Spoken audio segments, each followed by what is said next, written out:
Hola, ¿qué tal a todos? Sean bienvenidos. A continuación se presenta Network Address Translation.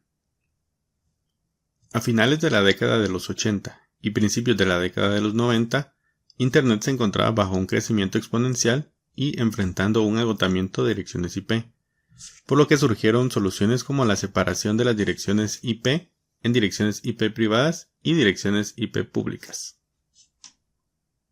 Las direcciones IP privadas dejaron de ser enrutables hacia Internet, por lo que surgió la necesidad de implementar un mecanismo que permitiera la comunicación de estas hacia la red pública, y que recibió el nombre de Network Address Translation, el cual traduce las direcciones IP privadas a direcciones IP públicas o viceversa, para que exista comunicación entre estas. Estas soluciones originalmente estaban destinadas a ser soluciones temporales, sin embargo, siguen vigentes hasta este momento. Debido a que NAT estaba destinado a ser una solución temporal, jamás fue estandarizado. Por lo tanto, cada fabricante realizó su propia implementación y ocasionó que muchos protocolos presentaran problemas al ser utilizados en combinación con esta tecnología. Sin embargo, NAT también presenta ventajas como la reducción de costos al permitir utilizar una IP pública para varios dispositivos o unas pocas IPs públicas para varios dispositivos, evitando el agotamiento de las direcciones IPv4 y ocultando las direcciones privadas de los usuarios. Cisco cuenta con tres tipos de traducción de direcciones, las cuales son NAT estático, NAT dinámico y NAT sobrecargado. En las traducciones existen las direcciones locales, que son las IP privadas, y las traducciones globales, que son las IP públicas. Iniciando con NAT estático, esta es la traducción de una dirección IP privada a una dirección IP pública de manera estática y se configura de manera manual. El NAT estático es el único que permite que se inicie la conexión desde una red externa, es decir que permite que un dispositivo de la red interna pueda ser accesible desde la red externa. Su configuración es sencilla, traduciendo de una dirección a otra, utilizando distintos puertos, lo que permite que sea granular.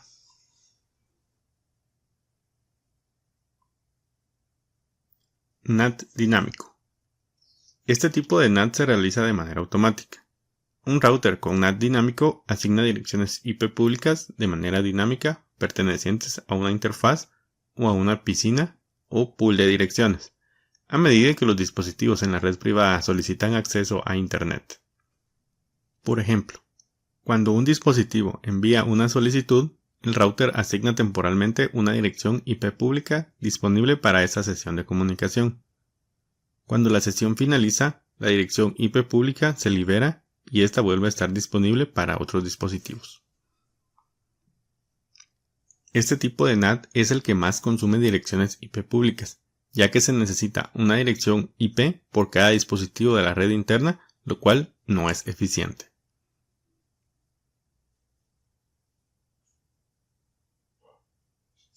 NAT sobrecargado, también llamado Port Address Translation. Es la traducción de múltiples direcciones IP privadas a una única dirección IP pública, que se realiza de manera automática utilizando la dirección IP de una interfaz o de una piscina o pool de direcciones, y números de puerto durante la traducción.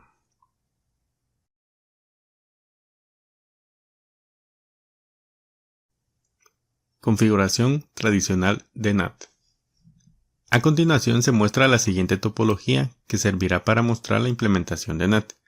Cabe mencionar que las interfaces fueron configuradas previamente y existe una lista de control de acceso en el router llamado router ISP que deniega todo el tráfico proveniente de direcciones IP privadas. En el ejercicio se trabajará únicamente en el router R, debido a que este representa un equipo de una institución conectado a un proveedor de servicio. Para el ejercicio se deben de cumplir los siguientes objetivos. Número 1. Hacer posible que los dispositivos de la red interna puedan acceder a Internet. Número 2. hacer posible que los servidores de la red interna puedan ser accesibles desde Internet utilizando A. Direcciones públicas distintas para cada servidor. B. La misma dirección pública para ambos servidores. Se inicia con el primer objetivo, que es brindar acceso a Internet a los dispositivos de la red interna.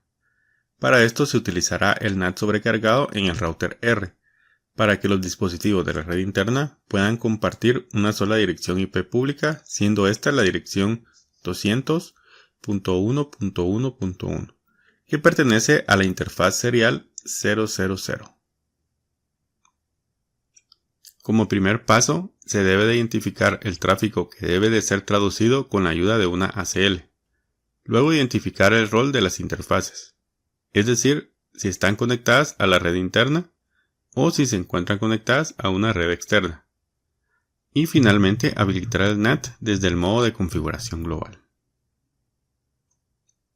Se procede con la configuración de una Access List estándar para identificar el tráfico de la red interna que debe de ser traducido, la cual será nombrada como traducir-red.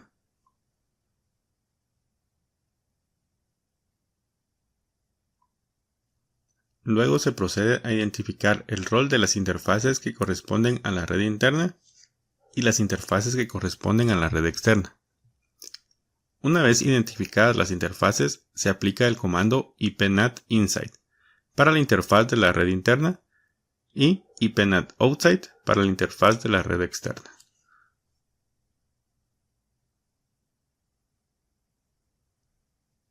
Para finalizar, se habilita el NAT con la siguiente instrucción. La instrucción indica al router que debe de traducir las redes conectadas a la interfaz previamente definida como inside con el comando ipnat_inside, utilizando la red que tenga coincidencia en la lista de acceso nombrada traducir-red, hacia la dirección de la interfaz serial 200.1.1.1. Es decir, que las direcciones IP de la red 192.168.10/24 serán conocidas externamente con la dirección IP pública 200.1.1.1 de la interfaz serial 000. La palabra clave overload que se coloca al final de la instrucción habilita el NAT tipo overload. Para poder ver las instrucciones realizadas por el router, se utiliza el comando showIP NAT translations.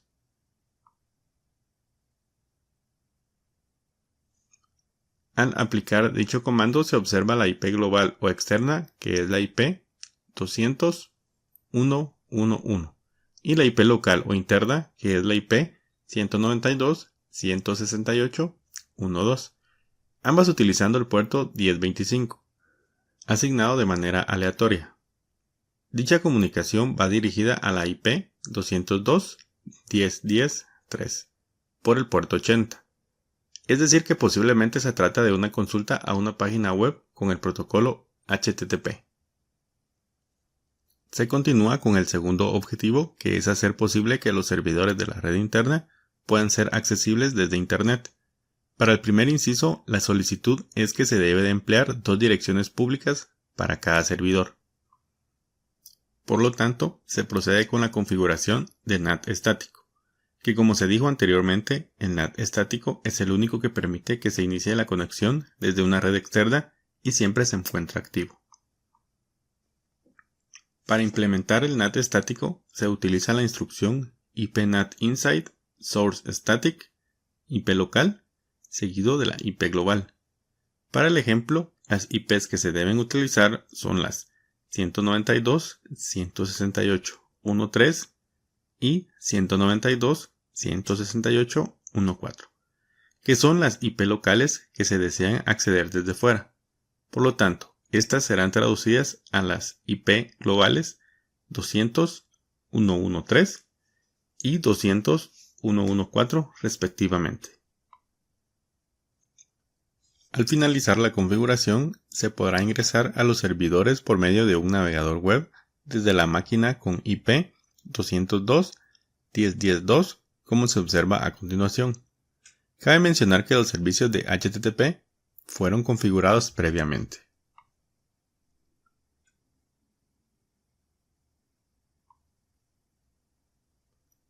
Es importante hacer la observación que las direcciones IP públicas 200.113 y 200.114 no se encuentran configuradas o asignadas a ninguna interfaz de algún dispositivo. Su funcionamiento se debe a que la traducción de direcciones se realiza antes que el router realice alguna consulta a su tabla de enrutamiento. La solución presentada anteriormente es funcional cuando se desea traducir pocos dispositivos, pero es poco viable cuando se desea que más servidores sean accesibles desde la red externa, ya que se necesita una IP pública por cada dispositivo.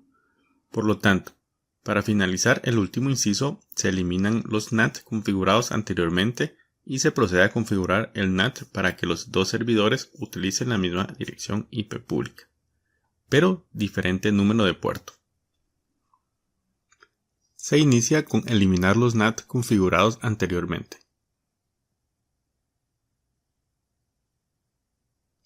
Se procede a configurar el NAT estático y para esto se utiliza la instrucción IPNAT inside, source static, luego el protocolo, luego la IP local, luego el puerto del servidor con IP local, luego la IP global y el puerto que se utilizará para la traducción. Se observa que la traducción se hace por socket.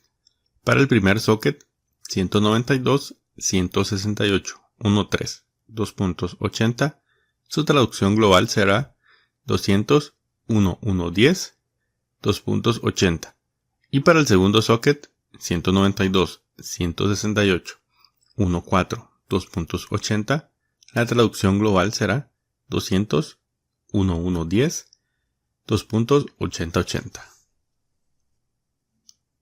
Al realizar la verificación desde la máquina 202.10.10.2 por medio de un navegador web, se observa que al ingresar a 200.1.1.10.2.80 se ingresa al servidor 192.168.1.3 y al ingresar a 200.1.1.10.2.8080 se ingresa al servidor 192.168.1.4.